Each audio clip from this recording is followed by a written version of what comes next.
Jonathan Frizzy dan Ririn Dwi Ariyanti kepergok pakai cincin yang sama. Artis Jonathan Frizzy dan Ririn Dwi Ariyanti terpergok memakai cincin yang sama. Isu mencuat sudah menikah pun dipertanyakan netizen. Jonathan Frizzy dan Ririn Dwi Ariyanti nampak mengenakan cincin yang sama yang videonya beredar di sosial media. Benny nampak merayakan ulang tahun bersama dengan Jonathan Frizzy atau Ijong dan juga Ririn Dwi Ariyanti.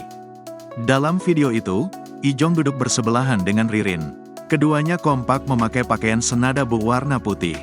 Benny menuliskan pesan haru soal usia keponakannya yang makin menua.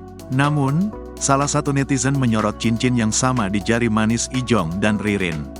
Namun, tak ada jawaban resmi dari Benny mengenai hal itu.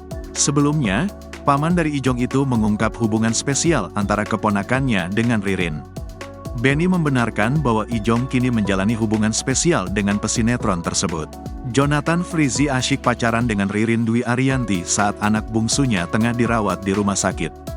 Hal tersebut diketahui dari unggahan Dena Devanka lewat akun Instagramnya belum lama ini. Dena Devanka mengumumkan kondisi anak bungsunya yang kini terkapar di rumah sakit, sementara itu Jonathan Frizzy seolah tak peduli.